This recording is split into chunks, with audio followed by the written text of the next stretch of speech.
नमस्कार मेरी प्यारी फैमिली, मैं हूं मिस्टर एक्स और उम्मीद करता हूं मेरी यह फैमिली बहुत ही अच्छे से होगी। दोस्तों, हमारी दुनिया रहस्यों से भरी पड़ी है। हम कुछ चीज़ों को अपनी आंखों से देख नहीं सकते, लेकिन वह होती तो है।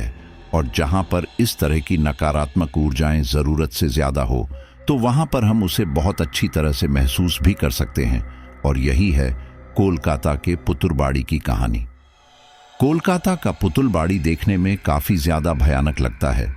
अपने में समेटे इतने राज्य लेकर वह आज भी कोलकाता के सेवा बाजार के पास है और कई सालों से ऐसे ही है।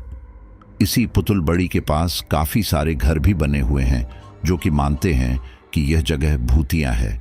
लेकिन हम में से कई लोग फिर भी यह नहीं मानते, क्योंकि हमने इन्हें अपनी आंखों से नहीं देखा होता। लेकिन जो कोई भी अपनी आंखों से इसे देख लेता है तो वह इसके ऊपर यकीन किए बिना रहता ही नहीं है। और ऐसा ही कुछ हुआ जगदीश के साथ।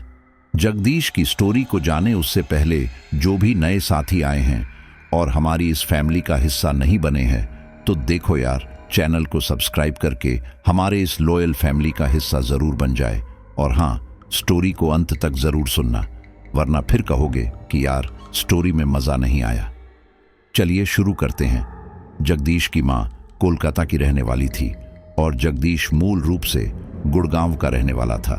जगदीश के मामा अब इस पुतुलबाड़ी के पास मौजूद एक घर में रहने लगे थे और इसी वजह से इस बार जब जगदीश यहाँ आया तो वह इस पुतुलबाड़ी के पास ही आया। उस रहस्यमयी इमारत को देखकर जगदीश ने अपने मामा अभिनंदन से पूछा, मामा, यह इमारत तो काफी ज्यादा पुरानी लग रही है और देखने में कितनी डरावनी भी लग रही है। क्या यह कोई भूतिया जगह है और इसके आसपास यह बोर्ड क्या है? तब उसके मामा बोले, बेटा, ये पुतुलबाड़ी है। पुतुल का मतलब होता है गुड़िया और बाड़ी का मतलब होता है घर। तो बेटा, इसका मतलब यह है गुड़ियाओं का घर। ये घर अपने नाम की तरह वाकई में गुड़िया का ही घर है। इस घर के अंदर ऊपर की तरफ काफी सारी रहस्यमयी गुड़िया रखी हुई है। इस घर की भी अपनी अलग कहानी है। माना जाता है कि इस घर में रहने वाले जमींदार की बेटी को गुड़िया कलेक्ट करने का बहुत शौक था और वह अलग अलग तरह की गुड़ियाएं अपने पास रखा करती थी। लेकिन एक दिन उसकी बेटी रहस्यमयी ढंग से मर गई, लेकिन उसके पिता ने उसकी याद में उसकी गुड़ियाओं को घर से नहीं निकाला, बल्कि वह गुड़ियाएं अब भी ऊपर की तरफ एक कमरे में रखी हुई है। उन सभी गुड़ियों की नजर कमरे के दरवाजे पर रहती है, जैसे मानो वह सदियों से किसी का इंतजार कर रही हो। वह गुड़िया आज भी ऊपर की तरफ ही है, लेकिन इस घर में अब कोई भी नहीं रहता। बोलते हैं कि यह घर भूतिया है। बोलते हैं कि जमींदार की बेटी जब मरी तो उसे मुक्ति ना मिल सकी, इस वजह से वो अपनी गुड़ियाओं के साथ यहाँ पर कैद होकर रह गई। लेकिन इस घर के भूतिया होने के पीछे का कारण यह गुड़ियाएं हैं या कुछ और कह नहीं सकते। यह सुनकर जगदीश बोला, मामा जी, गुड़िया की वजह से कोई घर भूतिया होता है क्या? सभी बच्चे तो लगभग गुड़िया के साथ खेलते खेलते ही बड़े होते हैं, तो फिर उनके घर क्यों भूतिया नहीं होते? बात कुछ और ही होगी। तब उसके मामा बोले, हाँ, हो भी सकता है, लेकिन इस घर से जुड़ी हुई एक कहानी और भी है। मानते हैं कि इस घर के जमींदार बहुत ही अय्याश किस्म के आदमी थे। औरतों के ऊपर बहुत अत्याचार करते थे, उन्हें अपने इस घर के अंदर बंदी बनाकर रखते थे, उनके साथ गलत काम करते थे और उनकी हत्या तक यहीं पर करवा देते थे। बोलते हैं कि उन औरतों की आत्मा यहाँ पर आज भी भटकती है। अब दोनों में से किस वजह से ये घर भूतिया है, ये तो हम कह नहीं सकते, लेकिन यह घर अपने में काफी ज्यादा राज समेटे हुए हैं। इस घर के मालिक इसके भूतिया होने की कहानी से परेशान हो चुके हैं, इसलिए घर के बाहर बोर्ड लगवा दिया है कि ये घर भूतिया नहीं है, तो इसके बारे में किसी कहानी पर कोई विश्वास न करे। यह सुनकर जगदीश ने एक नजर उस घर की ओर देखा और फिर कहा, अगर सच में यह घर भूतिया है तो क्या किसी ने कभी यहां से कोई आवाज सुनी, या फिर इस घर की वजह से किसी को कोई नुकसान हुआ? यह सुनकर उसके मामा बोले, कई लोग बोलते तो है कि उन्होंने इस घर से लड़कियों के हंसने और नाचने गाने की आवाज सुनी है। ऊपर की तरफ जहां पर वह गुड़ियाएं रखी हुई है, वहां पर किसी के नाचने और गाने की आवाज आती है। यह सुनकर जगदीश बोला, यह तो सुनी सुनाई बातें हैं, लोग तो दो की चार लगाकर बताते ही हैं। क्या आपने कभी इस तरह से कुछ सुना है? यह सुनकर उसके मामा बोले, मैं रात में बाहर नहीं भटकता बेटा, और जल्दी सो जाता हूँ, जिस वजह से मैंने कभी यहाँ से किसी भी तरह की कोई आवाज़ नहीं सुनी। और जब तक तुम यहाँ हो तब तक मैं तुम्हें भी कहूँगा कि तुम इस घर से दूर ही रहना, क्योंकि कह नहीं सकते कि कब इस तरह की चीज़ खतरा बन जाए। यह सुनकर जगदीश ने कुछ कहा तो नहीं, लेकिन हाँ, वह इस घर में अंदर जाकर देखने के लिए बड़ा उत्साहित था। कुछ दिनों बाद उसने आसपास के लोगों से बातचीत करके उस घर के अंदर जाने का देखा। इसी दौरान उसकी बात उस घर के किसी सदस्य से हुई। तब वह बोले, लोगों ने यहाँ की बेकार की अफवाहें बना दी है कि यह घर भूतिया है, लेकिन असल में ऐसा नहीं है। अगर तुम अंदर जाकर देखना चाहते हो तो देख सकते हो, मना नहीं है। यह सुनकर जगदीश की तो जैसे इच्छा पूरी हो गई थी, और इसलिए उसने जल्दी से चाबी ली और उस घर के अंदर चला गया। जगदीश ने जब ताला खोलकर उस घर के अंदर कदम रखा तो उसने पाया कि उस घर में एक अजीब सी मनहूसियत थी। वहां की हवा में एक अजीब ही तरह की बदबू थी। शायद घर हमेशा बंद रहने की वजह से यह बदबू आ रही होगी। लेकिन यहां हैरानी की बात यह थी कि यह घर पूरी तरह से ठीक था। अगर इस घर के अंदर ऐसा कुछ भी नहीं था तो इसके अंदर किसी ना किसी को तो रहना चाहिए था ना। खैर, जगदीश बिना इस ओर ध्यान दिए हुए उस घर के अंदर आया और हर जगह को अच्छी तरह से देखने लगा। इसी दौरान जब वह ऊपर की तरफ गया तो उसने वह कमरा भी देखा जहां पर वह गुड़ियाएं रखी हुई थी। जब वह उस कमरे के अंदर आया तो उसने देखा कि उस कमरे के अंदर की सारी गुड़ियाएं उसे बहुत ही अजीब तरह से देख रही थी। उसे यह सब बहुत असहज महसूस करवा रहा था। जगदीश ने अपने मन को समझाया कि यह तो सिर्फ मामूली गुड़ियाएं हैं, ये कैसे किसी को देख सकती हैं। लेकिन जब भी वह उन गुड़ियाओं की तरफ देखता तो उसे ऐसा महसूस होता कि वह उसे ही देख रही थी। जगदीश को अब वहां रहना ठीक नहीं लगा और इसलिए वह दूसरे कमरे की ओर बढ़ने लगा। लेकिन ठीक इसी दौरान जब वह पलटा तो एकदम हैरान रह गया, क्योंकि एक 18-19 साल की लड़की उसके बिल्कुल सामने थी और वह उसे ही देख रही थी। उसे देखकर जगदीश हैरानी से बोला, अरे आप कौन हो? आपने तो मुझे डरा ही दिया था। यह सुनकर वह लड़की मुस्कुराते हुए बोली, ओमी शुमा, तुम्ही के? यह सुनकर जगदीश बोला, देखिए, मैं बंगाली समझ तो लेता हूं, लेकिन इतनी अच्छी से भी नहीं, क्योंकि मैं यहां पर पला बड़ा नहीं हूं। यहां पर मेरे मामा रहते हैं, मैं उनके पास ही आया हूं। अगर आप हिंदी बोल सके तो अच्छा होगा। तब वह लड़की बोली, हाँ माफ करना, मैं शुमा हूं, यहीं पास में रहती हूं। ये घर खुला हुआ दिखा तो जानने के लिए यहां पर आ गई कि आखिर इस भूतिया घर के अंदर कौन गया है। वैसे कोई भूत मिला क्या आपको? यह सुनकर जगदीश मजाकिया अंदाज में बोला, भूत तो नहीं, लेकिन भूतनी जरूर मिल गई। माफ करना, मजाक कर रहा था। वैसे यहां पर ऐसा कुछ भी नहीं है, लोगों ने फालतू की अफवाहें बना रखी है। अगर ऐसा कुछ होता तो दिखाई तो देता। यह सुनकर शुमा बोली, तुम्हें क्या लगता है कि ऐसी चीज इतनी आसानी से आंखों से दिखाई देंगी? मतलब भूत प्रेतों में और आम इंसानों में कोई ना कोई फर्क तो होगा ही ना। तब जगदीश बोला, नहीं, मैं नहीं मानता इन सब में। अभी तक तो मैंने ऐसा कुछ भी नहीं देखा, और अगर मैं ऐसा कुछ देख लूं तो शायद मैं इन सब में यकीन करने लगूं। तब शुमा बोली, हाँ तुमने सही कहा। वैसे तुम्हें यहाँ की हवा कुछ अजीब नहीं लगी? मतलब बाहर की हवा से यहाँ की हवा थोड़ी तो अजीब है। यह सुनकर जगदीश बोला, बाहर सब खुला है तो उस वजह से खुली हवा आती है, लेकिन यहाँ पर बंद पड़े घर में तो इस तरह की बदबू आएगी ही ना। अब अगर आप गटर का ढक्कन खोलोगे तो उसमें से बदबू तो आएगी ही ना। इसका मतलब यह थोड़ी है कि पूरी दुनिया में गटर वाली बदबू आती रहेगी। वैसे मैंने तो यहाँ पर हर जगह देख लिया, लेकिन यहाँ पर कुछ भी नहीं है। तुम चाहो तो तुम भी देख सकती हो। बोलकर जब जगदीश पीछे पलटा ही था तो उसने देखा कि शुमा वहां पर नहीं थी। उसने शुमा को आवाज भी दी, लेकिन उसने कोई जवाब नहीं दिया। एक पल के लिए तो जगदीश थोड़ा डर गया था, लेकिन फिर अगले ही पल उसे याद आया कि शायद शुमा उसके साथ मजाक कर रही है, और इसलिए वह बोला, मेरे साथ मजाक करना है तो तुम कर सकती हो, लेकिन मैं डरता नहीं हूं। उसने यह कहा ही था कि तभी उसके कंधे पर किसी ने एकदम से हाथ रखा। जब वह हैरानी से पलटा तो उसने देखा कि शुमा उसके पीछे खड़ी थी। उसे देखकर शुमा बोली, अरे तुम तो सच में नहीं डरते? मुझे तो लगा था कि मैं इस तरह से गायब होऊंगी तो तुम डर जाओगे। ये सुनकर जगदीश बोला, मुझे डराने में तुम्हें काफी ज्यादा मेहनत करनी पड़ेगी। वैसे तुमसे मिलकर काफी अच्छा लगा। मैं यहां पर सोच ही रहा था कि मेरी उम्र का तो कोई है ही नहीं, लेकिन फिर तुम मिल गई। अब यहां पर रहने में मजा आएगा। इस पर शुमा बोली, तुमने बिल्कुल सही कहा। मैं भी बहुत बोर हो जाती थी, लेकिन फिर तुम आ गए। चलो अब वादा करो कि जब तक भी तुम यहां पर हो हम लोग हर रोज मिलेंगे। जगदीश इसके लिए मान गया। तब शुमा बोली, वैसे इस घर की एक डुप्लीकेट चाबी मेरे पास भी है। मैं कभी कभी यहां पर आ जाती हूं क्योंकि यहां पर बहुत ही अलग तरह की शांति है। तो तुम और मैं यहीं पर मिला करेंगे। यह सुनकर जगदीश बोला, अरे लेकिन क्यों? हम बाहर भी तो मिल ही सकते हैं ना। बाहर हमें क्या खतरा है भला? यह सुनकर शुमा बोली, तुम लड़के हो इसलिए तुम्हें भले ही कोई खतरा नहीं है, लेकिन मुझे तो है, क्योंकि मैं लड़की हूं और मेरे घर वाले इतने मॉडर्न नहीं हैं।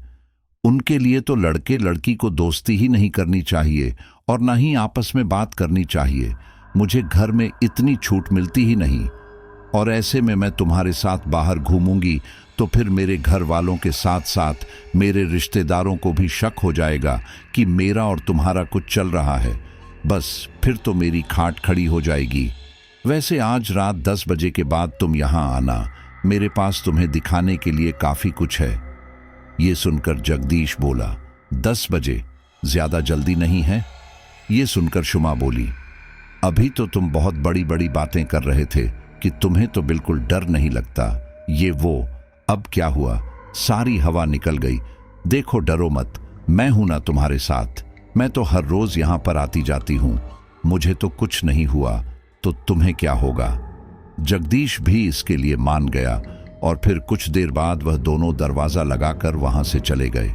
जगदीश इस बात को लगभग भूल ही गया था और जब लगभग 11 बज गए तब उसे याद आया कि शुमा ने उसे मिलने के लिए बुलाया था। उसके घर में सारे लोग सो चुके थे, इसलिए जगदीश ने जल्दी से अपनी चप्पल पहनी और तेजी से उस पुतुल बाड़ी की ओर बढ़ गया। दरवाजा खुला हुआ था, इस वजह से उसे पता चल गया कि शुमा अभी भी घर के अंदर ही थी।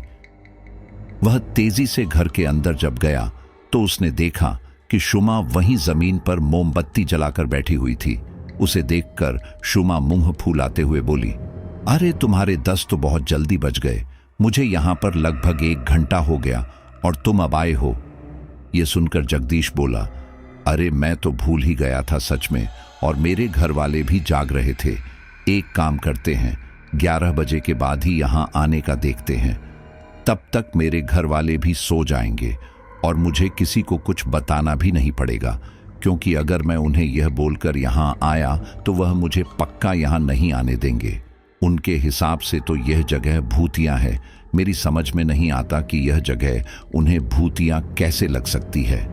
तब शुमा बोली, अरे छोड़ो, यह बात अपने अपने नजरिए की बात है और वह लोग अंधविश्वासी भी बहुत हैं।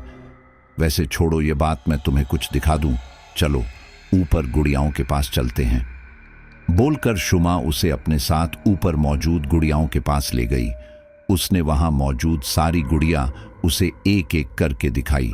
इस दौरान जगदीश ने पाया कि शुमा की आंखों में वह गुड़ियाएं दिखाते हुए एक अलग ही चमक थी। उसे देखकर ऐसा लग रहा था जैसे कि कोई छोटा बच्चा अपने खिलौने अपने से बड़ों को दिखाता है। उसे ऐसे देखकर जगदीश बोला, तुम तो ऐसे खुश हो रही हो जैसे कि यह खिलौने तुम्हारे ही थे। ये सुनकर शुमा के चेहरे की मुस्कान गायब हो गई। वह कुछ देर शांत रही और फिर बोली, मुझे खिलौने बहुत पसंद है। बचपन में मैं जब भी अपने पिता से खिलौने मांगती थी तो वह दिलाते नहीं थे, और यहां पर मुझे इतने सारे मिल गए। इस वजह से मुझे काफी खुशी होती है। तुम गलत मत समझना। जगदीश ने इसके आगे कुछ नहीं कहा। थोड़ी देर वहां रहने के बाद जगदीश वापस से अपने घर आ गया और सो गया। अगले दिन जगदीश अपने मामा के साथ बाजार वगैरह गया और शाम को खाना पीना खाकर सो गया। उसे सोए हुए थोड़ी ही देर हुए होगी कि तभी अचानक उसके कानों में शुमा की आवाज आई, जगदीश उठो, आज पुतुलबाड़ी नहीं आना है क्या? वह आवाज सुनकर जब जगदीश उठा तो उसने देखा कि शुमा उसके बिस्तर के पास खड़ी थी। उसे देखकर उससे पहले कि जगदीश कुछ बोलता, शुमा ने उसके मुंह पर हाथ रख दिया और चुप रहने का इशारा किया। इसके बाद शुमा ने उसे अपने साथ आने का इशारा किया। जगदीश उसके साथ अपने घर से बाहर आया और फिर बोला, अरे यार, तुमने तो मुझे डरा ही दिया था, और तुम इतनी रात में यहां क्या कर रही हो? अगर कोई देख लेता तो? तब शुमा बोली, अरे तो क्या हो गया, तुम आए ही नहीं, इसलिए मैं तुम्हें लेने आ गई। चलो, आज मैं तुम्हें एक अलग चीज दिखती हूं, उसे देखकर तुम हैरान रह जाओगे। इसके बाद शुमा जगदीश को लेकर पुतुलबाड़ी आ गई और वापस उसे लेकर गुड़िया वाले कमरे में गई। इसे देखकर जगदीश बोला, अरे तुम फिर गुड़िया दिखाने लग गई? तुमने कल भी तो दिखाई थी और तुम तो बोल रही थी कुछ अलग चीज दिखाओगी। तब शुमा बोली, अरे अलग ही चीज दिखा रही हूं यार, तुम घर आओ तो सही, तुम यहां पर बैठो, मैं अभी आती हूं। इसके बाद शुमा ने उसे गुड़िया वाले कमरे में जमीन पर बिठाया और खुद कमरे से बाहर चली गई। इस कमरे के अंदर शुमा ने एक मोमबत्ती जलाकर रखी हुई थी और उसकी रोशनी में वह गुड़ियाएं और ज्यादा भयानक लग रही थी। जगदीश कुछ समय तक तो वहां पर ऐसे ही बैठा रहा और फिर थोड़ी देर बाद जब वह उब गया तो कमरे से बाहर जाने लगा, लेकिन ठीक इसी दौरान शुमा वहां आ गई। शुमा ने किसी गुड़िया की तरह कपड़े पहने हुए थे, जिसे देखकर जगदीश हैरानी से बोला, अरे ये तुमने अपना क्या हाल कर लिया, गुड़िया क्यों बनी हुई हो? तब शुमा बोली, बस तुम्हें कुछ खास चीज दिखानी थी, इसलिए पूरा गेटअप ले लिया, अब बैठो तुम आराम से। इसके बाद जगदीश वहीं पर बैठ गया और शुमा उसके सामने आकर नाचने लगी। पहले तो जगदीश को सब ठीक लगा, लेकिन कुछ देर बाद वह हैरान रह गया, क्योंकि उसके आसपास जितनी भी गुड़ियाएं मौजूद थी वह सभी की सभी शुमा के साथ नाच रही थी। ये देखकर जगदीश घबराते हुए बोला, शुमा बंद करो, ये सब जल्दी यहां से निकलो, शायद ये घर सच्ची में भूतिया है, देखो ये गुड़ियाएं कैसे नाच रही हैं।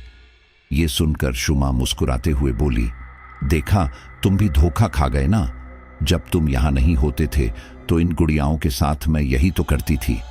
मैंने इन गुड़ियाओं के ऊपर ऐसा कुछ कर दिया है जिससे कि ये जैसा मैं कहूंगी वैसा ये करेंगी। मैंने इनमें चाबी लगा दी जिससे कि ये चाबी वाली गुड़िया बन गई है। यह सुनकर जगदीश ने राहत की सांस ली, लेकिन फिर अगले ही पल उसने कहा, अरे लेकिन तुमने इनमें चाबी कब भरी? यह सब तो इतनी देर से मेरे सामने बैठी थी। ये सुनकर शुमा बोली, अरे यार, तुम भी कहां की बात को कहां लेकर जा रहे हो? मैंने कुछ ना कुछ तो किया ही होगा ना, तभी तो मैं एकदम निश्चिंत हूं। और छोड़ो ना यह सब, वैसे कैसा लगा तुम्हें यह सब? मजा आया ना? यह सुनकर जगदीश बोला, तुम सच में बहुत अजीब हो, लेकिन तुम दिल की बहुत साफ हो। तुम्हारे जैसी लड़की आजकल मिलती नहीं है, और सच में एक पल के लिए तो मैं भी डर गया था, लेकिन तुमने काफी अच्छा इंतजाम किया है। अकेलेपन में लोग क्या क्या करते हैं, लेकिन तुमने इसका बहुत अच्छे से इस्तेमाल किया है। वैसे अब रात बहुत हो गई है, मैं चलता हूं, कल फिर मिलते हैं। कल भी तुम कुछ अलग करोगी क्या? ये सुनकर शुमा की आंखों में चमक आ गई और वह बोली, अगर तुम्हें यह सब पसंद है तो मैं जरूर कुछ ना कुछ सोच कर रखूंगी, तुम बस कल का इंतजार करना और कल आना जरूर। हाँ। जगदीश ने इसके लिए हाँ कह दिया और फिर उसके बाद वह घर आ गया और घर जाकर सो गया। अगले दिन उसकी मामी ने उससे कहा, हमारे एक रिश्तेदार हैं जो इसी शहर में रहते हैं, उनके घर में आज एक छोटा सा सेलिब्रेशन है, तो हम सब वहीं जाएंगे, तो तुम भी हमारे साथ ही चलो बेटा। जगदीश इसके लिए मान गया और फिर उस शाम को वो लोग उस रिश्तेदार के घर पर गए। काफी ज्यादा रात हो चुकी थी और ऐसे रात में आना उन्हें सही नहीं लगा, इसलिए वह लोग उस रात को रिश्तेदार के घर पर ही रुक गए। और फिर अगली सुबह जब वो लोग घर पर वापस आए तो उन्होंने देखा कि उनका पूरा घर तहस नहस था। यह सब देखकर वह सारे लोग काफी ज्यादा हैरान रह गए थे। उन्हें समझ नहीं आ रहा था कि आखिर कौन उनके घर का इस तरह से सामान बिखेर कर जा सकता है। तब यह देखकर उसकी मामी बोली, यह सब देखने में तो ऐसा लग रहा है जैसे कि किसी छोटे बच्चे ने जिद पूरी ना होने की वजह से सामान उठा उठा कर फेंका हो। यह सुनकर उसके मामा बोले, अरे लेकिन यह कैसे हो सकता है? दरवाजा तो हमने बाहर से लगाया था ना, और यहां पर अंदर आने का कोई दूसरा रास्ता भी नहीं है, फिर यह कैसे हो गया? उन लोगों ने अपने सारे कीमती सामानों को चेक किया, लेकिन कुछ भी चोरी नहीं हुआ था। वही इन्हीं सब के दौरान जब जगदीश ने अपने कमरे में जाकर अपना सामान देखा तो वहां पर दीवार पर एक छोटे से कागज पर गुड़िया बनी हुई थी। यह देखकर जगदीश हैरान रह गया। उसे समझ नहीं आ रहा था कि आखिर यह क्या है। वे लोग यही सोचकर परेशान थे कि आखिर यह कौन कर गया, और यह सब सोचकर उसके मामा मामी ने उस घर की सुरक्षा बढ़ा दी। और उस रात जब सब लोग सो रहे थे तब शुमा जगदीश के पास आई और उसे अपने साथ चलने के लिए कहा। वह उसे दोबारा से पुतुलवाड़ी के अंदर ले गई और फिर अंदर आने के बाद वह गुस्से में बोली, तुमने वादा किया था कि तुम आओगे, लेकिन तुम कल क्यों नहीं आए? मैं पता है तुम्हारा इंतजार करती रही, यहां तक कि तुम्हारे घर भी गई थी, लेकिन तुम घर पर भी नहीं थे। ये सुनकर जगदीश बोला, मुझे माफ कर दो।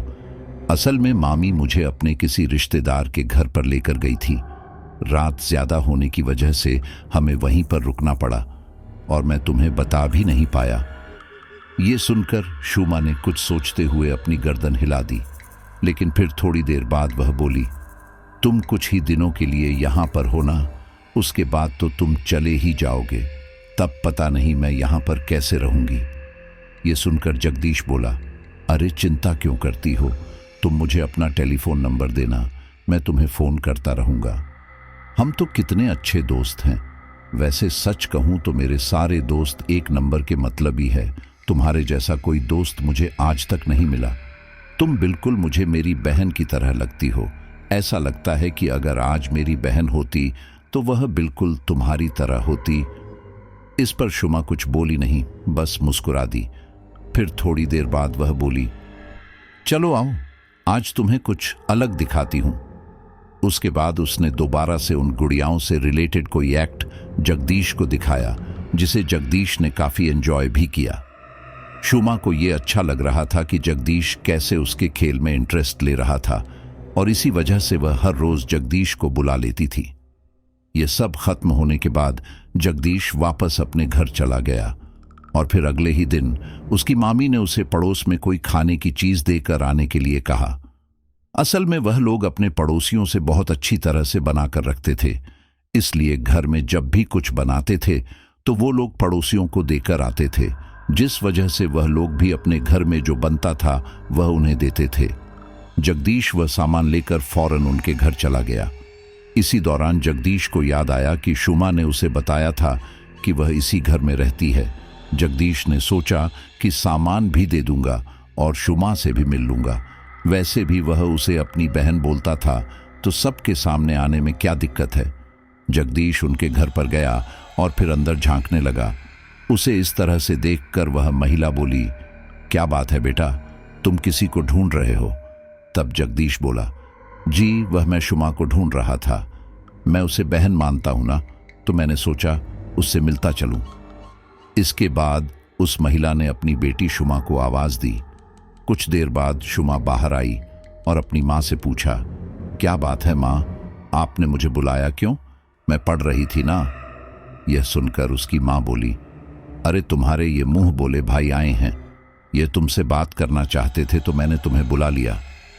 ये सुनकर शुमा ने जगदीश को इस तरह से देखा जैसे कि वह उसे जानती ही ना हो, और वह बोली, माफ करना, क्या हम कहीं मिले हैं? तब जगदीश बोला, ये तुम कैसी बातें कर रही हो, हम कल ही तो मिले थे। ये सुनकर शुमा बोली, माफ करना, शायद आपको कोई गलत फहमी हुई होगी, क्योंकि मैं तो आपको जानती तक नहीं। जब वह सामने से ही उसे जानने से मना कर रही थी तो जगदीश क्यों अपनी बेइज्जती करवाता, इसलिए वह बोला, माफ करना, शायद वह कोई और थी। और इसके बाद जगदीश वापस आ गया, लेकिन उसे इस बात का बहुत बुरा लगा था कि शुमा ने उसे पहचानने से मना कर दिया था। वह अपने घर आ गया और अब उसने सोच लिया था कि वह शुमा से मिलने नहीं जाएगा। देर रात को शुमा दोबारा से उसके घर में आई और उसे अपने साथ ले जाने लगी, लेकिन जगदीश ने जाने से साफ मना कर दिया। ये सुनकर शुमा ने उससे पूछा, अरे तुम्हें अचानक से क्या हुआ? तुम आ क्यों नहीं रहे हो? तब जगदीश बोला, आज तो तुमने मुझे अपने घर पर पहचानने से भी मना कर दिया था, तो मैं क्यों आऊं? ये सुनकर शुमा थोड़ी देर शांत रही और फिर उसके बाद बोली, तुम यहां पर कुछ दिनों के लिए आए हो, लेकिन तुम्हारे यहां से जाने के बाद मुझे यहां पर बहुत परेशानियों का सामना करना पड़ेगा। तुम ये सब समझ क्यों नहीं रहे? ये सुनकर जगदीश शांत रहा और इसके बाद बोला, ठीक है, मुझे माफ करना। हम लड़कों को इस तरह की ज्यादा कोई परेशानी नहीं होती, इसलिए मैंने कभी इस तरह से नहीं सोचा था। इसके बाद हर बार की तरह जगदीश शुमा के साथ पुतुलबाड़ी में गया और वे दोनों वहां पर खेलने लगे। उसी रात एक बहुत अजीब चीज हुई। जब जगदीश पुतुलबाड़ी से निकलकर अपने घर की तरफ जा रहा था, तो ठीक इसी दौरान उसे उसके घर के पास वाली गली में शुमा एक लड़के के साथ बात करती हुई दिखाई दी। उसे वहां पर देखकर जगदीश बिल्कुल हैरान रह गया था, क्योंकि अभी थोड़ी देर पहले ही शुमा उसकी आंखों के सामने उससे बिल्कुल अपोजिट डायरेक्शन में निकली थी और अभी यह उसके बिल्कुल सामने थी। वहीं शुमा भी अपने सामने जगदीश को देखकर घबरा गई थी और वह बोली, मैं बस ऐसे ही इससे मिलने आई थी, आप घर पर किसी को मत बताना। उसने यह कहा था कि इसी दौरान वह लड़का जो उसके साथ था वह वहां से चला गया और अब सड़क पर शुमा और जगदीश ही रह गए थे। उनके जाने के बाद जगदीश बोला, तुम यहां पर अचानक से कैसे आ गई? अभी थोड़ी देर पहले तो तुम पुतुलबाड़ी से निकली थी। ये सुनकर वह लड़की हैरानी से बोली, अरे आपका दिमाग तो ठीक है, आपको क्या लगता है मैं इतनी पागल हूं कि इतनी रात में उस भूतिया जगह पर जाऊंगी? मैं तो कब से यहीं पर थी। ये सुनकर जगदीश के डर के मारे हाथ पांव फूलने लगे और फिर वह बोला, क्या तुम कल भी पुतुलबाड़ी नहीं गई थी? ये सुनकर शुमा बोली, अरे भाई, मैं कितनी बार कहूं, मुझे उस जगह से डर लगता है, इसलिए मैं वहां कहीं पर भी नहीं गई। अरे यहां तक कि मैंने तो आज तक वह जगह जाकर भी नहीं देखी है, मैं क्यों जाऊंगी वहां? यह सुनकर जगदीश कुछ सोचते हुए बोला, तुम्हारी कोई जुड़वा बहन है जो वहां जाती है? यह सुनकर वह बोली, अरे भाई, मेरी कोई जुड़वा बहन या जुड़वा भाई नहीं है जो वहां जाए। मैं अपने माँ बाप की एक ही लड़की हूं और मेरे जैसी इस एरिया में कोई दूसरी भी नहीं है। आपको कोई गलतफहमी हुई होगी और इतनी रात में आप बाहर भटकना बंद करो, यह जगह सही नहीं है। बोलकर वह तो अपने घर की ओर बढ़ गई, लेकिन जगदीश खड़ा खड़ा यही सोचता रहा कि अगर यह पुतुलबाड़ी नहीं आती थी तो वह कौन थी जिसके साथ पुतुलबाड़ी में वह इतना समय बिताता था। जगदीश सुनसान सड़क पर अकेला खड़े खड़े ये सब सोच ही रहा था कि तभी अचानक उसकी आंखों के सामने शुमा आ गई और वह बोली, क्या बात है, आप यहाँ पर अकेले क्या कर रहे हैं? आप अभी तक घर नहीं गए?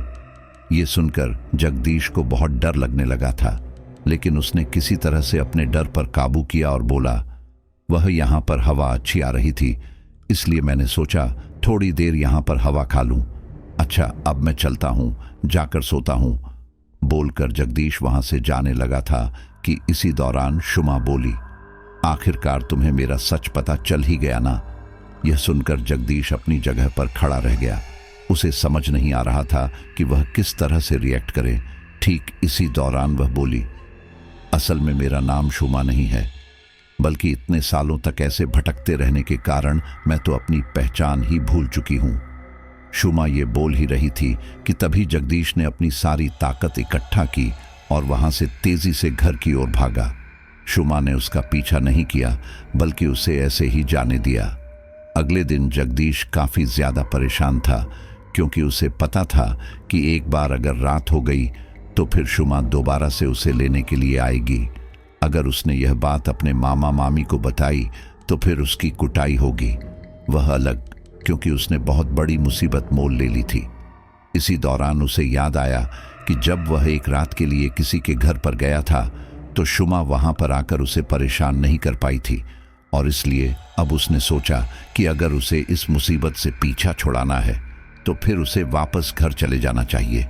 और इसीलिए वह अपने मामा मामी से बोला, मुझे यहाँ पर रहते हुए काफ़ी समय हो चुका है और अब तो मुझे अपने मम्मी पापा की याद भी आ रही है। मैं चाहता हूँ कि मैं अब वापस चला जाऊँ। यह सुनकर उसके मामा हैरान रह गए, क्योंकि जगदीश जब भी यहाँ पर आता था तो कम से कम महीना भर रुकता था और उसका वापस जाने का भी मन नहीं करता था, और अब वह सिर्फ 4-5 दिनों में वापस जाने के लिए बोल रहा है। इसलिए उन्होंने कहा, हमसे कोई गलती हो गई क्या जो तुम हमसे नाराज होकर ऐसे जा रहे हो? यह सुनकर जगदीश बोला, अरे नहीं नहीं मामा जी, वह बात नहीं है। मुझे सच में अपने घर वालों की याद आ रही है, इसलिए मैं जाना चाहता हूं। यह सुनकर उसकी मामी बोली, अगर तुम ऐसे जाओगे तो फिर तुम्हारे घर वालों को लगेगा कि तुम हमसे परेशान होकर आए हो, इसलिए अभी तुम मत जाओ, 1 आध हफ्ता और रहो। यह सुनकर जगदीश परेशान हो गया। उसे समझ नहीं आ रहा था कि कैसे उन्हें घर जाने के लिए मनाए, और फिर कुछ सोचकर उसने कहा, बात यह है कि वह जो सामने भूत बंगला सा है ना, उसमें से मुझे बहुत अजीब सी वाइब आती है। मुझे डर लगता है, इसलिए मैं यहां पर रहना नहीं चाहता। तब उसके मामा हंसते हुए बोले, मुझे यकीन नहीं होता कि मैं कभी तुम्हें इस तरह से डरते हुए देखूंगा। देखो, डरने की बात नहीं है, आज तक उसके अंदर मौजूद भूतों ने हमें तो परेशान नहीं किया। यह सुनकर जगदीश तपाक से बोला, अगर ऐसा है तो फिर उस दिन यह घर इतना बिखरा हुआ क्यों था?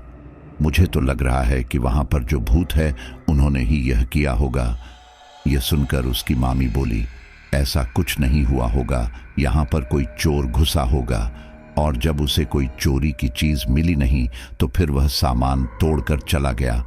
बेटा डरो मत, तुम यहाँ पर सुरक्षित हो, हमारे रहते तुम्हें कोई कुछ नहीं कर पाएगा। ये सुनकर जगदीश ज्यादा कुछ न बोल सका, क्योंकि वह उन्हें इससे ज्यादा नहीं बता सकता था।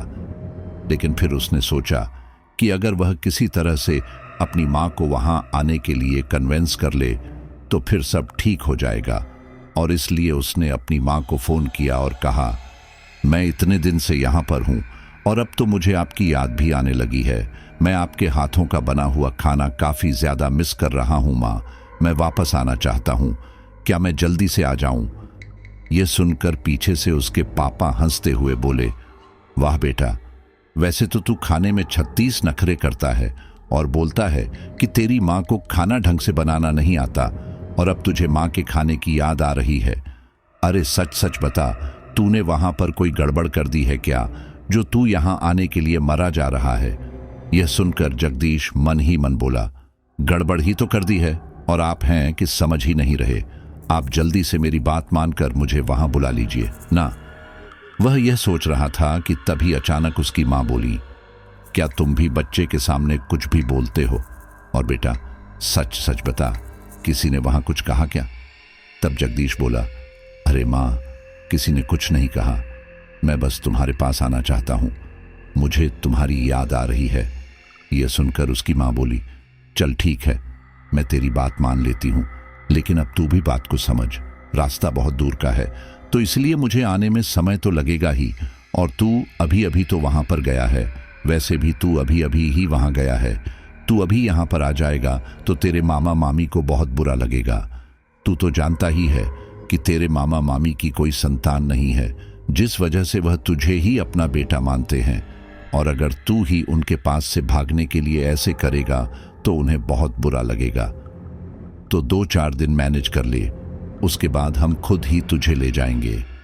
इसके आगे जगदीश भी ज्यादा कुछ ना बोल सका, क्योंकि उनकी बात बिल्कुल सही थी। अब जगदीश के पास 2 ही रास्ते थे कि या तो अपने मामा मामी को सब बताकर कुछ कर ले, या फिर बिना उन्हें बताए 24 घंटे उनके साथ चिपका रहे। जगदीश ये उन्हें बताकर परेशान नहीं करना चाहता था। उसने सोचा कि वह कुछ दिन के लिए तो यहाँ पर है, इसलिए वह 24 घंटे अपने मामा मामी के साथ रहेगा। इससे होगा यह कि सब लोगों के साथ उसे देखकर शुमा उसे अपने साथ नहीं ले जा पाएगी। और हुआ भी कुछ ऐसा ही। जगदीश उस रात अपने मामा मामी के पास गया और बोला, अब तो मैं आगे की पढ़ाई में इतना ज्यादा व्यस्त हो जाऊंगा कि पता नहीं यहाँ पर कब आ पाऊं, इसलिए मैं चाहता हूं कि ज्यादा से ज्यादा समय अपने प्यारे मामा मम्मी के पास में रहूं। इसलिए मैंने सोचा कि मैं अब आपके साथ ही सो जाया करूंगा। यहीं पर अपनी खटिया बिछा लूंगा, अगर आपको कोई ऐतराज ना हो तो। ये सुनकर उसके मामा बोले, अरे बेटा, हमें इसमें क्या ऐतराज होगा, इससे कम हम भी तेरे साथ ज्यादा समय बताएंगे। उसी रात जब जगदीश अपने मामा मामी के साथ सो रहा था, तब उसे शुमा की आवाज सुनाई दी। जगदीश, कहां पर हो तुम? आज तुम पुतुलबाड़ी नहीं आए, यहां आ जाओ, मैं तुम्हें कुछ बताना चाहती हूं और इस बार मैं झूठ नहीं बोलूंगी। जगदीश का मन तो किया कि वह चला जाए, लेकिन फिर उसने सोचा कि यह प्रेतात्मा उससे हमेशा से ही झूठ ही तो बोल रही है, तो इसकी क्या गारंटी है कि यह आगे उसे कोई नुकसान नहीं पहुंचाएगी। इसलिए उसने इस आवाज को नजरअंदाज किया और चुपचाप सोने की कोशिश करने लगा। शुमा उसे लगातार आवाज देती रही, लेकिन जगदीश ने सुना ही नहीं। इन सब से परेशान होकर शुमा उस कमरे में आई और जगदीश को उठाने की कोशिश करने लगी। जगदीश उठ तो गया था, लेकिन उसे पता चल चुका था कि शुमा यहां पर है, इसलिए उसने अपनी आंखें नहीं खोली। वह ऐसे करता रहा जैसे कि वह सुन ही नहीं रहा हो। कुछ देर तक जब जगदीश नहीं उठा तो शुमा उसे उठाने की कोशिश और तेज करने लगी, लेकिन इसी दौरान जगदीश के मामा उठ बैठे। ये देखकर शुमा वहां से गायब हो गई। वहीं जगदीश के मामा ने जब देखा कि वहां पर कोई भी नहीं है, तो वह दोबारा से सो गए। दोस्तों, अब आप लोग ये सोच रहे होंगे कि आखिर जगदीश को कैसे पता चला कि शुमा वहां पर थी, क्योंकि उसकी आंखें तो बंद थीं। तो यहां पर मैं आपको बता दूं, याद है स्टार्टिंग में उस पुतुलबाड़ी में जगदीश को अजीब तरह की स्मेल आई थी और शुमा जहां पर भी होती थी उसकी स्मेल उसे ऐसी ही आती थी। इस वजह से जगदीश को आइडिया हो चुका था कि वह यहां पर है। वह रात तो उसने जैसे तैसे काटी और फिर सुबह होने पर भी अपने रिश्तेदारों के साथ ही रहा। यहां तक कि वह घर से भी बहुत कम बाहर निकल रहा था, क्योंकि उसे डर था कि कहीं रास्ते में अकेला देखकर शुमा उसे ना पकड़ ले। जगदीश शुमा से दूर रहने की काफी कोशिश कर रहा था, लेकिन फिर भी उसे पूरे दिन उसकी आवाज सुनाई देती और जिसमें वह बार बार उसे पुतुलबाड़ी आने को बोलती। इसी तरह से दिन बीत रहे थे और अब वह समय आया जब उसके मम्मी पापा भी वहां पर आ गए और अब वह कल के कल ही यहां से निकलने वाले थे। शुमा भी ये बात जानती थी, इसलिए उसने जगदीश से कहा, मुझे पता है कि तुम यहां से जाने वाले हो और मुझे पता है कि मैं रोकूंगी, तब भी तुम नहीं रुकोगे और मैं चाहती भी नहीं हूं कि तुम रोको, लेकिन मैं चाहती हूं कि जाने से पहले एक बार तुम मुझसे मिल लो। प्लीज तुम आज रात पुतुलबाड़ी में आओ। जगदीश की भी इच्छा तो थी कि वह एक बार उससे मिले, लेकिन उसका मन नहीं माना, क्योंकि वह कोई इंसान नहीं बल्कि एक प्रेत थी। जगदीश ने अपने जाने के लिए सारी पैकिंग कर ली थी। उसकी मामी भी उसके रास्ते के लिए कुछ सामान बनाकर रख रही थी। इसी दौरान जगदीश भी रसोई में आया और उनसे बातें करने लगा। इन्हीं सब के दौरान जगदीश की मां ने उसकी मामी को आवाज लगाई। वह उनसे बात करने के लिए रसोई से बाहर गई और इस दौरान जगदीश रसोई में बिल्कुल अकेला था। वह कढ़ाई में कुछ बनाते हुए कलछी हिला रहा था। इसी दौरान रसोई की खिड़की के शीशे पर एक गुड़िया का चेहरा उभरा और फिर अगले ही पल उस गुड़िया ने कहना शुरू किया, मुझे पूरी उम्मीद है कि आज तुम जरूर आओगे, लेकिन फिर भी मैं तुम्हें दोबारा से बता रही हूं, जरूर आना, और अगर तुम नहीं आए तो मैं तुम्हें खुद आकर ले जाऊंगी। इसके बाद उस गुड़िया का चेहरा वहां से गायब हो गया और अब तक उसकी मामी भी रसोई में वापस आ गई। उन्होंने जगदीश के हाथ से कलछी ली और इसी दौरान उनकी नजर जगदीश के चेहरे पर पड़ी तो वह हंसते हुए बोली, अरे बेटा, क्या हुआ? तुम अचानक से ऐसे क्यों लग रहे हो जैसे तुमने भूत देख लिया हो? यह सुनकर जगदीश ने अपने आप को संभाला और फिर बोला, नहीं मामी, ऐसा कुछ नहीं है। असल में आपको तो पता ही है कि कल मैं जाने वाला हूं, इस वजह से मैं बस थोड़ा परेशान हूं, क्योंकि काफी दिन आपके पास रहा तो अब आपके पास से जाने में थोड़ा अजीब लग रहा है। यह सुनकर उसकी मामी उसका गाल खींचते हुए बोली, अरे बेटा, चिंता क्यों करते हो? आते जाते रहना, और एक बार तुम्हारे मामा का रिटायरमेंट आ जाए तो फिर उसके बाद हम लोग भी तुम्हारे ही पास आ जाएंगे। मुझसे भी यहाँ अकेले रहा नहीं जाता, बस इन सब के बाद तुम्हारे पास आ जाऊंगी। इसके बाद जगदीश कुछ ना बोल सका और रसोई से चला गया। उसके दिमाग में अभी भी शुमा के कहे हुए आखिर के शब्द गूंज रहे थे। उसने उसे धमकी दी थी कि अगर जगदीश आज रात पुतुलबाड़ी नहीं गया तो वो उसे लेने यहां आ जाएगी। जगदीश को इसकी टेंशन तो हो ही रही थी, लेकिन फिर उसने सोचा कि वह उसे नहीं ले जा पाएगी, क्योंकि उसके साथ उसका पूरा परिवार होगा और उसके परिवार के साथ वह उसे नहीं ले जा सकती। उस रात सब लोग जल्दी सो गए, क्योंकि उन सबको निकलना जो था, लेकिन जगदीश बार बार उनसे न सोने के लिए बोल रहा था। वह उनसे बातें करने का कोई ना कोई बहाना ढूंढ रहा था। इन सब की वजह से उसकी मां को काफी गुस्सा आया और वह बोली, तुझे तो बस सुबह उठकर तैयार होकर निकलना है, लेकिन हमें तो तैयारी भी करनी है, इसलिए सो जाओ और हमें भी सोने दे। और इसके बाद उसके सारे घर वाले सो गए और जगदीश भी उन्हीं के साथ चादर तान कर सो गया। देर रात शुमा की आवाज से उसकी नींद खुली। जगदीश, उठो, समय आ गया है पुतुलबाड़ी चलने का। लेकिन जगदीश ऐसे ही सोया रहा। ठीक इसी दौरान वह दोबारा बोली, देखो, मुझे पता है कि तुम सो नहीं रहे बल्कि जाग रहे हो, और अब तुम्हारे लिए अच्छा यही होगा कि तुम उठकर मेरे साथ सीधे से चलो, वरना मैं जो करूंगी वह तुम सोच भी नहीं सकते। लेकिन जगदीश फिर भी नहीं उठा और इसके बाद उसने देखा कि उसके ऊपर जो चादर थी वह एकदम से किसी ने खींच ली थी। डर के मारे जगदीश की हालत खराब हो गई थी, लेकिन उसने आंख खोलने की अभी भी हिम्मत नहीं की। इसी दौरान उसने पाया कि उसका शरीर अचानक से हवा में उड़ने लगा है, और इतना ही नहीं, उसे अपने शरीर के आसपास कुछ चीजों का टच भी महसूस हुआ। अब यह सब जगदीश के बर्दाश्त के बाहर हो रहा था, इसलिए वह एकदम से उठा और उठकर उसने जब आसपास देखा तो पाया कि वह चारों तरफ से उस पुतुलबाड़ी की भयानक गुड़ियाओं से घिरा हुआ था। ये सब देखकर तो उसकी चीख ही निकल पड़ी थी, लेकिन यहां हैरानी की बात यह थी कि उसके इतने चीखने के बावजूद उसके घर वाले बिल्कुल नहीं उठे थे। ये सब देखकर जगदीश हैरान रह गया था। ठीक इसी दौरान उसके सामने शुमा आई और बोली, तुम चाहे कुछ भी कर लो, लेकिन अब यह लोग नहीं उठेंगे, ये लोग सुबह ही उठेंगे और तुम्हें मेरे साथ चलना ही पड़ेगा। ये सुनकर जगदीश ने जब हैरानी से अपने आसपास देखा तो उसके घर वाले बिल्कुल शांति से सो रहे थे। यह देखकर उसने अपनी मां को उठाने की भी कोशिश की, लेकिन उसकी मां नहीं उठी।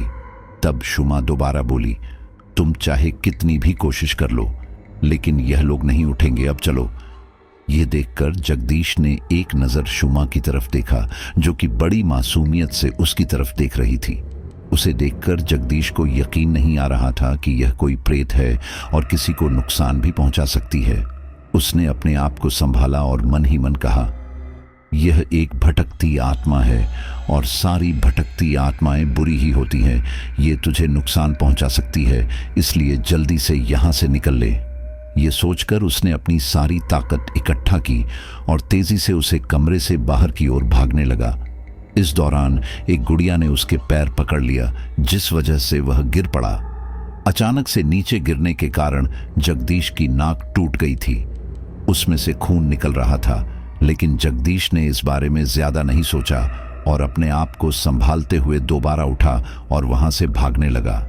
जगदीश अपने घर से भागते हुए बाहर निकल आया था और अब वह उस जगह की सुनसान गलियों में मदद के लिए चीखते हुए भाग रहा था। लेकिन यहां हैरानी की बात यह थी कि कोई भी उसकी मदद के लिए नहीं आ रहा था। जगदीश को पहले से ज्यादा डर लगने लगा था। उसे समझ नहीं आ रहा था कि वह कहां जाए। वो शुमा से छिपते हुए एक अंधेरी गली में छुप गया था। कुछ देर बाद उसे शुमा सामने मौजूद गलियों में टहलती हुई नजर आई। वह बोली, मैंने आपको कितनी बार कहा कि आपको मुझसे डरने की जरूरत नहीं है, लेकिन आप तो समझते ही नहीं, और इसलिए मुझे मजबूरी में यह सब करना पड़ रहा है, वरना मुझे यह सब करने का कोई शौक नहीं था। और इस समय आपकी कोई भी मदद नहीं कर पाएगा, इसलिए आप किसी से भी मदद नहीं मांग सकते। आप चुपचाप मेरे साथ चलो, मुझे आपसे कुछ बात करनी है। लेकिन जगदीश तो मुंह के ऊपर हाथ रखकर बैठा हुआ था। ठीक इसी दौरान जगदीश को उसके कंधे पर किसी चीज का टच महसूस हुआ। उसने जब उस ओर देखा तो पाया कि उसके कंधे पर एक गुड़िया हाथ रखकर उसकी ओर देख रही थी। ये देखकर जगदीश काफी ज्यादा घबरा गया। और इसी दौरान शुमा बोली, मैंने आपको ढूंढ लिया है और अब विरोध करने का कोई भी फायदा नहीं है। आप सीधे से मेरे साथ चलिए या फिर मैं आपको जबरदस्ती ले जाऊंगी। जगदीश शुमा और उन गुड़ियाओं से डर के मारे पीछे की ओर खिसकने लगा और फिर थोड़ी हिम्मत इकट्ठी करके वह बोला, अगर तुम्हारा इरादा बुरा नहीं होता तो तुम पहले ही मुझे सब बताती ना। ये सुनकर शुमा बोली, मैं तुम्हें क्या बताती? अगर मैं तुम्हें यह बताती कि मैं कोई इंसान नहीं बल्कि प्रेत हूं तो तुम मान लेते क्या?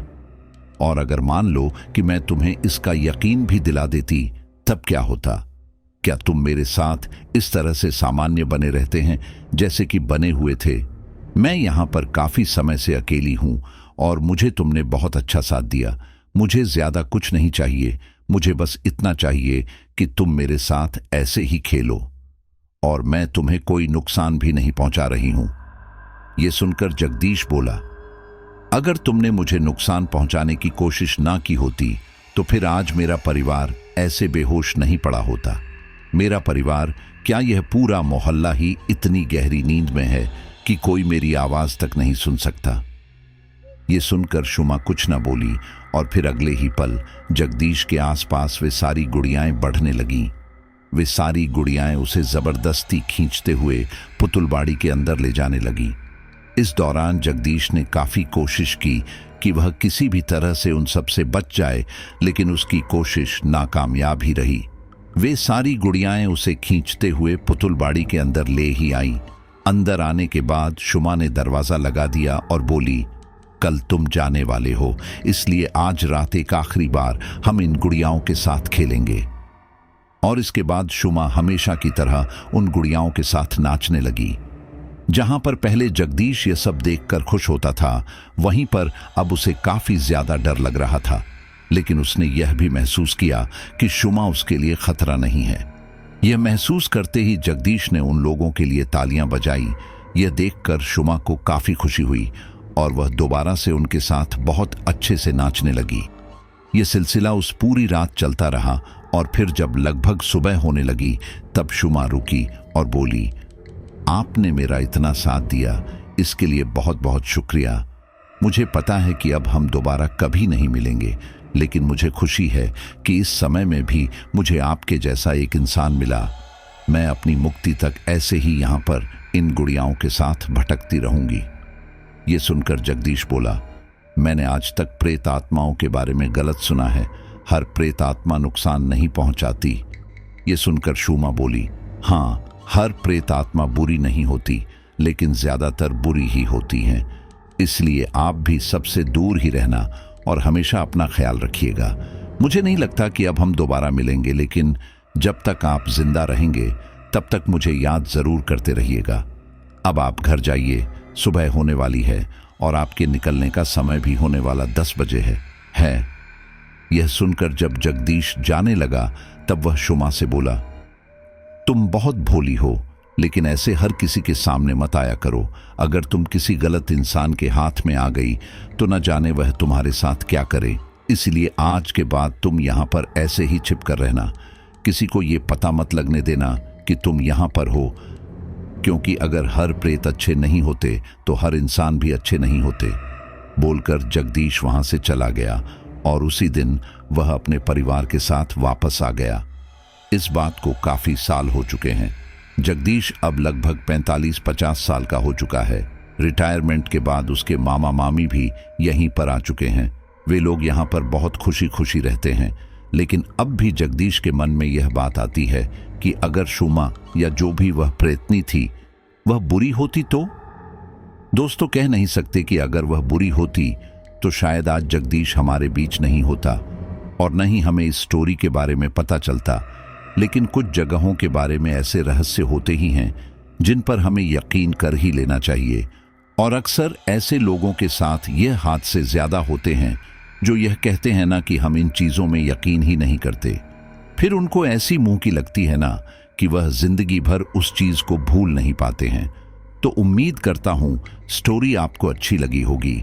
और जो साथी हमारी फैमिली के साथ नहीं बने हैं वह अगर अभी तक भी चैनल को सब्सक्राइब नहीं किया तो कर लीजिए भैया, किसका वेट कर रहे हैं। चलिए अब कुछ साथियों का धन्यवाद करते हैं। भगवान सिंह राणा, मुस्तकीम सैफई गाजियाबाद, अदनान खान, तरुण कुमार कानपुर, पूजा यादव, अन्नू यादव, नेहा देहरादून, सुनील नायक भोपाल, यास्मीन कोलकाता। सभी का बहुत बहुत धन्यवाद।